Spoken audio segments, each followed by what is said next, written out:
Ya, assalamualaikum warahmatullahi wabarakatuh.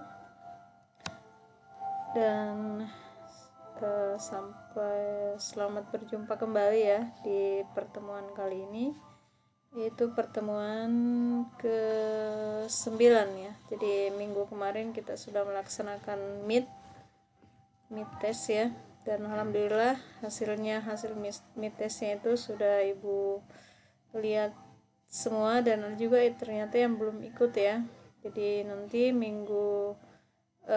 di pertemuan selanjutnya yang belum itu pasti Ibu akan kasih kesempatan untuk susulan, tapi yang jelasnya nilainya itu tidak akan sama dengan mahasiswa yang sempat ikut kemarin di jadwal meetnya minggu lalu.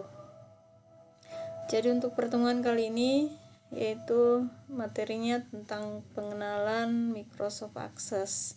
Jadi Microsoft Access ini pasti sudah tidak asing lagi ya, pasti kalian sudah dengar. Dan Microsoft Access ini adalah salah satu bagian dari Microsoft Office. Jadi Microsoft Access ini adalah salah satu aplikasi database. Salah satu aplikasi database. Jadi salah satu aplikasi yang bisa kita gunakan untuk menampung data-data di dalam. Jadi namanya juga database, berarti data-datanya, sumber data-datanya bisa tersimpan di Microsoft Access. Jadi di Microsoft Access nanti ini kita akan belajar bagaimana cara menyimpan data ke dalam Microsoft Access ini. Yang jelasnya penyimpanan datanya itu pasti ada di tabel. Jadi database itu terdiri dari beberapa tabel. Nah, tabel inilah nanti yang akan kita buat. Jadi cara menyimpan data-data nanti ke dalam tabel dengan menggunakan Microsoft Access. Jadi semuanya pasti ada Microsoft Access-nya ya. Kalau sudah install Microsoft Office, itu pasti akan ikut Microsoft Access. Cuman yang jadi masalah biasanya itu kalau tidak terupdate Microsoft Office-nya, biasanya Microsoft Access-nya itu susah untuk dibuka. Jadi yang belum terupdate Microsoft-nya bisa diupdate dulu sebelum membuka Microsoft Access. Harus diupdate dulu karena biasanya tidak bisa terbuka kalau misalnya belum diupdate. Nah, update-nya itu bisa diupdate secara online ya. Bisa tinggal di next saja, cuman harus membutuhkan jaringan yang maksimal kalau misalnya kita mau mengupdate Microsoft Office-nya kita ya. Tapi mudah-mudahan semua Microsoft Access-nya atau Office-nya itu sudah terupdate, jadi kita pada saat akan membuka menggunakan akses itu tidak ada masalah. Nah, kita kembali ya, data-data yang akan disimpan nanti itu pastinya akan tersimpan di tabel. Jadi sekali lagi ulangi, Microsoft Access ini adalah salah satu manajemen database ya. Jadi untuk menyimpan data-data, mengolah database, akan membuat nanti di Microsoft Access ya. Di pertemuan selanjutnya sampai pertemuan ke-15 kita akan mencoba membuat suatu aplikasi berbasis visual menggunakan Microsoft Access. Nah, selanjutnya sebelum kita lanjut, kita akan melihat dulu, pastinya kita sudah bicara tadi tentang tabel ya. Jadi database itu kumpulan data-data. Namanya database berarti kumpulan data-data, di dalamnya pastinya ada data-data. Nah, untuk menyimpan data itu ada tabel. Jadi kita lihat contohnya dulu. Nah, ini adalah contoh dari tabel. Jadi sebelum kita lanjut, nanti kita akan membuat database-nya, membuat tabelnya, mengisi datanya, dan membuat formnya. Jadi untuk mengisi data nanti itu kita menggunakan form yang kita buat di dalam Microsoft Access. Ya, jadi form ya mungkin kalian sudah belajar kemarin aplikasi visual ya. pemrograman visual menggunakan aplikasi DLP. Nah, form-form yang dibuat itu ya seperti itu juga nanti akan kita buat di Microsoft Access ya.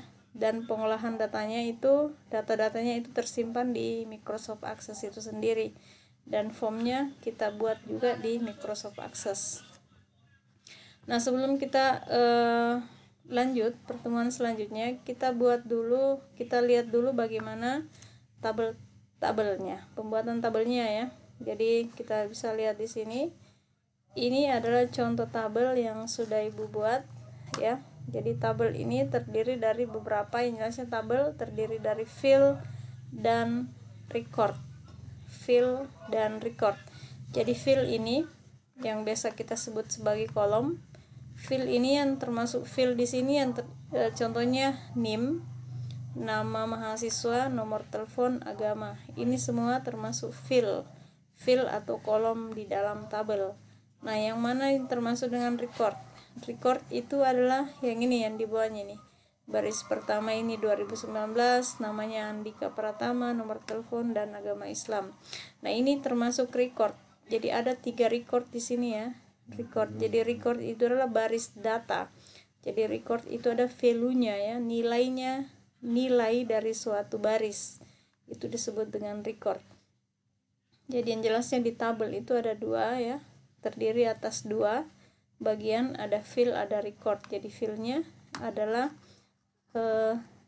kopnya tabel ini nih, NIM, nama mahasiswa, nomor telepon, agama. Nah, untuk recordnya, sekali lagi untuk record adalah baris datanya, value-nya, nilai datanya. Ini isinya ya, isinya itu yang disebut dengan record. Jadi masalah record dan field saya kira tidak ada masalah ya. Jadi pada saat kita membuat tabel, membuat database nanti ya, kalau misalnya kita sudah masuk di praktek pembuatan tabel, itu tidak ada masalah lagi. Jadi setiap field ini di dalam pembuatan tabel, setiap field itu mempunyai tipe data ya, mempunyai tipe data. Misalnya NIM ini tipe datanya misalnya ada short text, artinya atau dia berbentuk kalau misalnya kalian sekarang itu belajar basis data ya, nah sama seperti itu tipe datanya. Di basis data juga pasti ada field yang kalian kenal ya, ada record. Nah, field sebelum membuat database itu pastinya pada saat membuat database, pastinya di dalam database itu ada tabel-tabel. Nah, tabel-tabel itu pasti membutuhkan yang namanya field. Nah, setiap field itu pasti ada namanya tipe data. Kayak NIM misalnya. NIM kalau di database MySQL, itu NIM tipe datanya pasti chart. Ya, chart. Kenapa? Karena itu bisa chart itu atau string ya, bertipe teks. Nah, kenapa teks ini kan dia tidak berbentuk angka, walaupun angka di sini tulisannya 2019 dan seterusnya, tapi kita tidak memberikan tipe numerik atau angka, karena pada saat diberikan nama numerik atau angka itu pastinya dia komputer itu dia akan bingung untuk membacanya karena ada beberapa digit ya. Ada beberapa digit, apalagi kalau misalnya ada perhitungannya, ada perkaliannya, nanti itu pasti dia akan panjang sekali digitnya ya. Jadi kalau misalnya angka tersebut angka tapi dia kita tidak gunakan untuk perhitungan, itu ada baiknya kita tidak berikan tipe data numerik, tapi chart, string atau varchar ya, tergantung kebutuhan data yang akan kita butuhkan, yang akan kita gunakan. Nah, selanjutnya masalah field dan record sekiranya tidak ada masalah ya. Kita langsung lihat ya. Kita caranya untuk kalian ini silahkan Ibu langsung perhatikan ya. Kita buka dulu Microsoft Access. Ini Ibu sudah buka ya Microsoft Access-nya. Nah, ini Microsoft Access. Pada saat kalian buka seperti ini akan muncul nanti tabel pertama, misalnya tabel 1. Ini adalah nama database-nya. Nama database-nya sudah Ibu kasih tadi ya. Jadi Ibu Ibu contohkan dari pertama saja ya. Jadi kita buka di sini, jelasnya ada di Microsoft Office. Setelah itu kita pilih yang ini, Microsoft Access.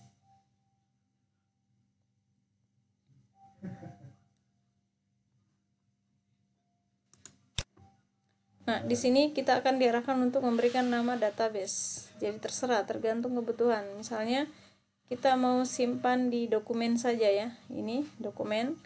Namanya misalnya database-nya coba misalnya create. Langsung saja create. Ini akan muncul database-nya tadi. Ini ada coba-coba namanya ya. Ini di atas. Yang ini. Nah, tabelnya itu akan tersedia sendiri, akan otomatis akan muncul tabel. Jadi kita tinggal masukkan saja nama tabelnya nanti, terus nama filenya. Nah, untuk membuat tabel ya, untuk membuat tabelnya kita klik di menu file ya, atau di menu home. Ini akan muncul view, pilih yang design view, yang ini yang paling ujung, pilih yang design view. Nah, di sini kita akan diarahkan untuk memasukkan nama tabelnya. Misalnya tabel 1 ya. Tabel misalnya MHS. Tabelnya tabel MHS. Nah, ini akan terbuka di sini. Tabel MHS akan terbuka, silahkan dimasukkan nama filenya, file name. Misalnya di file nomor 1 itu ada misalnya nomor ya. Nomor ini kita berikan auto number, tapi tipe value-nya itu nanti dia increment, artinya pada saat kita klik ya, auto increment itu artinya pada saat kita tambah record itu akan dia otomatis untuk muncul, otomatis muncul nanti saja ya. Nomornya di sini auto increment, terus di bawahnya ada name ya. Name ini bisa menggunakan di sini di MySQL dengan tipe di Access itu agak beda ya tipe datanya, tapi sebenarnya sama ya. Ini ada short text, ada long. Kalau misalnya di MySQL itu ada parser. Parser itu digit hurufnya itu string text ya, dan dia berbentuk string huruf ya. Nah, kalau name ini bisa pakai short text saja, short text, terus ada nama MHS. Jadi file yang digunakan itu usahakan jangan menggunakan spasi, harus diantarai dengan underscore. Jadi untuk name ini bisa diberikan long text, misalnya agama.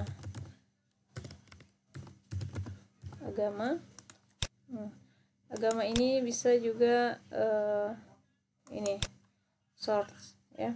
Nah, ini sudah muncul. Ini pada saat kita mau mengisi recordnya, kita bisa klik lagi data sheet view tadi. Setelah itu kita yes saja. Nah, seperti ini, file-filenya ini sudah terganti ya. Ada name, nama mahasiswa, agama yang sudah kita masukkan tadi. Jadi sini kita bisa karena nomor tadi ini, jadi ini tadi auto increment maksudnya ya, Ibu sengaja berikan sebagai key dia ya, sebagai auto increment. Jadi untuk selanjutnya nanti kita akan belajar bagaimana cara mengenal yang mana namanya key, primary key, ada namanya foraging key. Nanti pada saat kita masuk di relasi tabel. Jadi setiap tabel itu kalau misalnya dia akan berhubungan dengan tabel lain, itu harus ada kuncinya, kunci utamanya.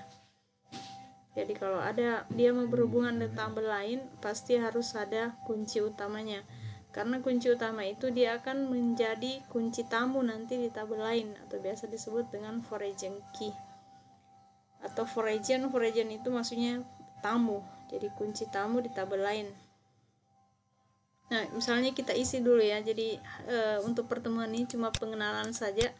Jadi kita akan kenal yang mana dibilang file, yang mana dibilang record.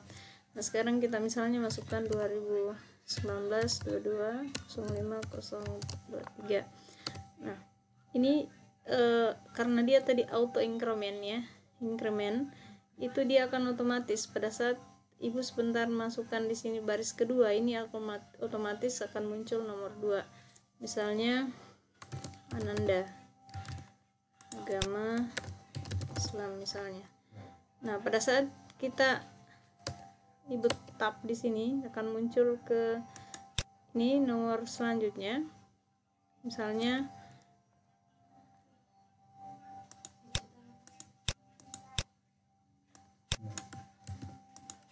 ibu copy saja ya. Misalnya ibu copy 24. Misalnya Firman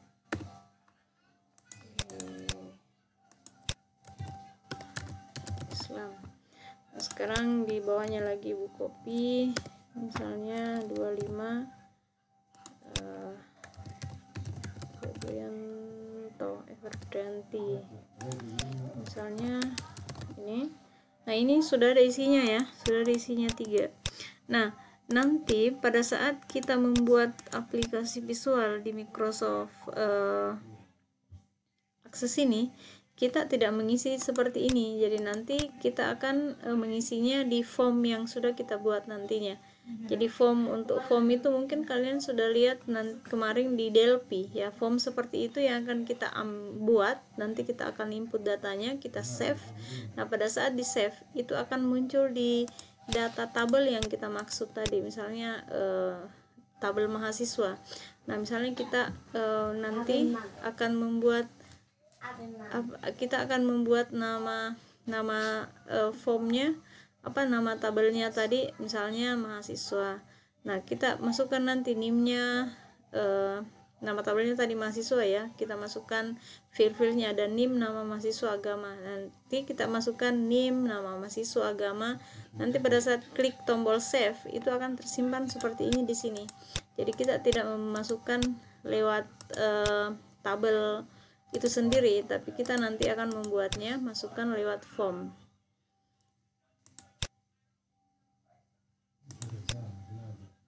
Ya, saya kira untuk pembuatan pengenalan pembuatan tabel ini ya, pembuatan tabel pengenalan Microsoft Access ini saya kira cukup ya. Jadi nanti pertemuan selanjutnya kita akan membuat bagaimana tabel-tabel, misalnya ada 2 tabel kita buat ini, kita relasikan ya. Setelah direlasikan kita akan membuat formnya, form untuk kita masukkan di lewat form dan akan tersimpan di tabel. Nah, nanti di Microsoft Access ini pastinya kita akan menggunakan juga nanti function. Jadi ada function juga, misalnya menghitung total. Itu tetap kita akan memasukkan functionnya. Misalnya kita klik penjualan barang, misalnya dia harga satuannya 5.000. Nah, pada saat pembeliannya misalnya 2. Nah, pada saat kita klik 2 atau isi 2, itu akan otomatis dia muncul nanti kali harga satuan dikali dengan jumlah data yang dibeli, jumlah barang yang dibeli misalnya. Nah, itu nanti pasti akan memerlukan rumus. Jadi rumus, misalnya rumus perkalian ya. Jadi ada functionnya juga, pastinya ada function. Tetap kita akan menggunakan di sini. Jadi kalau pengetahuan dasar kayak Excel itu pasti kalian sudah tahu semua. Perkalian, penambahan, pembagian, dan penghitungan jumlah total ya, kita pasti akan gunakan juga di Microsoft Access ini pada saat kita pembuatan form atau aplikasi visual ya. Di aplikasi visual sampai di akhir pertemuan ke-15 nanti kita akan membuat aplikasi visual ini menggunakan Microsoft Access ini. Ya, saya kira cukup untuk pertemuan kali ini tentang pengenalan Microsoft Access ya. Jadi Microsoft Access ini adalah salah satu juga database, manajemen database ya, yang bisa mengolah data, menyimpan data. Bahkan kita bisa menggunakan aplikasi visual untuk bisa menyimpan data-data di dalam, menggunakan form-form yang akan kita buat nanti melalui aplikasi Microsoft Access ini sendiri. Oke, saya kira cukup untuk pertemuan kali ini. Jadi untuk kali ini tidak ada tugas dulu ya. Jadi insya Allah minggu depan baru ada tugasnya. Jadi untuk pertemuan kali ini sekali lagi coba ya, karena siapa tahu nanti pada saat kita masuk di pembuatan aplikasinya ada bermasalah, kan sudah ditahu sebelumnya ya. Jadi bisa diperbaiki memang sebelum kita masuk di pembuatan aplikasinya nanti. Ya, saya kira untuk pertemuan Ibu akhiri dengan ucapan alhamdulillahirabbil-alamin. Assalamualaikum warahmatullahi wabarakatuh, dan tetap jaga kesehatan dan tetap semangat.